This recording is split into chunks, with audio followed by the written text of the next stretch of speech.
Step into the unknown with the shadow frequency and your host, Matt Wilson, as he takes you where the shadows hum. Welcome to the Shadow Frequency, episode 126, where we dive into the eerie unknown that lurks just beyond the veil. I am Juniper, your producer, and tonight we're sinking our teeth into a chilling tale from the jungles of Puerto Rico, a winged, blood-sucking creature known as the Moca Vampire, a sinister precursor to the infamous Chupacabra. This is a story of moonlit terror, drained livestock, and whispers of something unnatural stalking the night. Matt, you ready to unravel this one? Oh, Juniper, I'm more than ready. This thing sounds like it crawled out of a nightmare and decided to throw a livestock buffet. I've been reading up, and let me tell you, the Moca Vampire is giving me serious goosebumps. I bet our listeners are already on edge just hearing about it. All right, Matt, take us into the shadows and tell us about this bloodthirsty beast.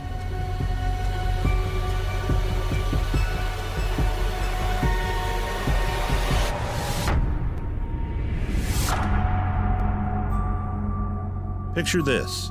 It's February 1975. In the small, sleepy town of Moca, Puerto Rico. The air is thick with humidity, the kind that clings to your skin like a second shadow. Farmers are waking up to a horror show. 15 cows, 3 goats, 2 geese, and a pig, all found dead in Barrio Rocha. Their bodies riddled with strange puncture wounds. Autopsies reveal something even more unsettling. These animals were drained of blood, completely exsanguinated, as if something had sucked the life right out of them. The locals dubbed this unseen predator El Vampiro de Moca, the vampire of Moca. The stories from that time are bone-chilling. One woman, Maria Acevedo, claimed she heard a creature land on her roof in the dead of night. It pecked at the tiles, then let out a scream so unearthly it froze her blood. She described it as a supernatural bird, a winged terror with a hunger for blood. Others whispered of a massive vampire bat, far larger than anything native to the island, swooping down from the starry sky to attack livestock.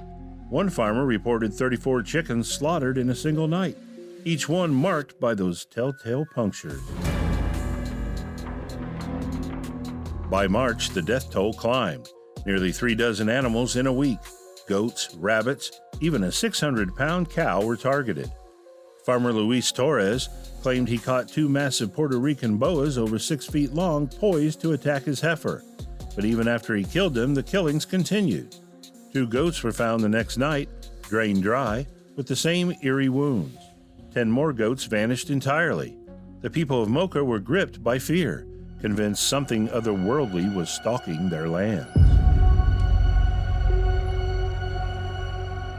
The descriptions of this creature were unlike anything known. Some said it was a feathered beast, covered in plumes that shimmered unnaturally under the moonlight. Others swore it had bat-like wings, glowing red eyes, and a presence that felt wrong, like it didn't belong in our world. The Puerto Rican Senate got involved, with the senator demanding the police double their efforts to catch this thing. But it was elusive, slipping through the dense jungles of El Yunque like a phantom. What makes the Moca Vampire so terrifying is its mystery. This wasn't just a predator, it was a specter that left no trace beyond bloodless carcasses. The locals began to whisper of curses, of spirits, or something even stranger, perhaps something from the stars. Puerto Rico, with its history of UFO sightings and military presence, fueled rumors of an alien creature or a government experiment gone rogue. Whatever it was, it haunted Moca for months, leaving a trail of dread that lingered long after the attack slowed. Juniper, I don't know about you, but I'm not sleeping with my windows open tonight. This thing sounds like it could fly right in and make a snack out of me. Yeah, Matt, I'm double-checking my locks as we speak. Those puncture wounds and bloodless bodies, that's the stuff of nightmares. What do you think it was hunting for out there? That's what we're going to dig into next. Let's take a quick break, and then we'll dive deeper into the Moca Vampire's reign of terror. Over to you, Juniper. Wow, listeners, how creepy is this Moca Vampire? I bet you're all wondering what kind of creature could drain livestock like that and vanish into the night. We're only halfway through, and Matt's got more chilling details coming up, so stick around. If you're loving the Shadow Frequency, please like and subscribe. And follow us on YouTube, TikTok, Facebook, and all major podcast platforms. Visit our website at shadowfrequencypodcast.com, where you can listen to all of our episodes. Leave a voicemail telling us where you're tuning in from, and check out our Shadow blog. You can grab some cool swag from our store or buy us a coffee to keep the spooky vibes going. Right now, let's head to the mailbag segment. I just gotta hit this button. It's time for the Shadow Frequency Mailbag. Time for the mailbag, where we share your thoughts and creepy comments. Today, we've got an email from Kurt in Minnesota. He writes, I love the more obscure stories you guys present. I've never heard of many of the topics, and it's so refreshing to dive into these hidden corners of the paranormal. Keep it up. Well, thanks, Kurt. We love shining a light on the weird and unknown. If you've got a story or comment, you can shoot us an email at shadowpodcast@protonmail.com. All right, Matt, back to you for more on that blood-sucking Moca Vampire.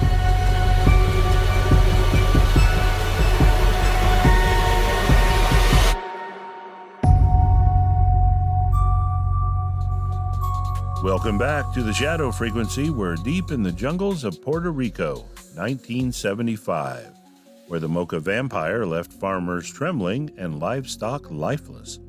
The attacks didn't stop with Moca, they spread across the island. By April, 8 goats and a dozen rabbits were found dead in Corozal, all with those signature puncture wounds. One witness described a creature unlike the winged horror of earlier reports, a round-headed, hairy-tailed beast with large eyes that growled like a dog. Whatever it was, it didn't fit any known animal.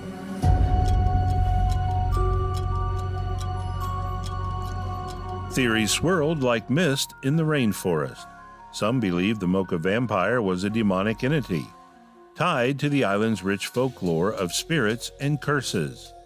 Others pointed to Puerto Rico's UFO activity, suggesting this was no earthly creature, but an extraterrestrial predator. Maybe even a pet left behind by alien visitors. The U.S. military's presence on the island didn't help, with whispers of secret experiments in El Yunque's depths. Could the Moca Vampire have escaped a lab? The idea sent chills through communities already on edge. But not everyone was convinced of the paranormal. By summer, the police doubled down, blaming stray dogs or snakes for the killings. They pointed out that no one had captured this creature, and the winged, feathered descriptions sounded like something out of a fever dream. Skeptics like veterinarian Dr. David Morales later analyzed similar cases and found that many so-called bloodless carcasses still had blood when properly examined.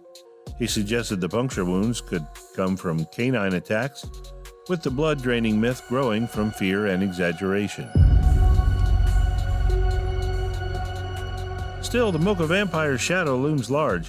The attacks tapered off by July 1975, but no explanation ever satisfied the locals. Was it a creature from another world? A demon? Or something science could never pin down? The fear it inspired laid the groundwork for the Chupacabra legend that exploded in 1995, when a similar creature was spotted. Described as a bipedal, spiky-backed horror, some say the Moca Vampire never left.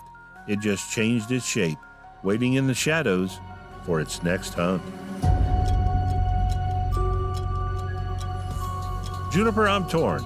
Part of me wants to believe this thing is still out there, flapping its wings in the dark, but that skeptic side is nagging me. What do you think? Matt, those glowing red eyes and bloodless bodies, I'm leaning towards something supernatural. But I'll admit the dog theory makes you wonder what's next for us. That's all for the Moca Vampire, but the shadows are calling us back next time. Over to you, Juniper, for the sign-off. What a wild ride through the jungles of Puerto Rico with the Moca Vampire. From winged terrors to blood-drained livestock, this creature has left us all a little spooked. Thanks for joining us on the Shadow Frequency, episode 126. Head to shadowfrequencypodcast.com to catch up on this and all of our episodes. Leave a voicemail, read our Shadow Blood, or grab some swag from the store. We'll be back next time with more tales from the unknown. Matt? Say goodbye. Stay spooky, everyone. Good night, and keep listening for the shadows.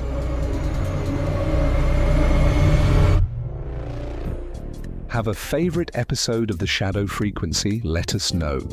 Email us at shadowpodcast@protonmail.com and tell us which episode has kept you up at night, and you'll be entered into our drawing to win a copy of Encounters, True Stories of UFO Sightings, Alien Abductions, and Extraterrestrial Contacts. An essential read for any true believer. Deadline to enter, June 7th. Don't miss your chance to bring the unknown a little closer to home. See you in the shadows. This episode was produced with a commitment to exploring the unexplained while grounding our discussion in documented discoveries. All interpretations are speculative and intended for entertainment purposes.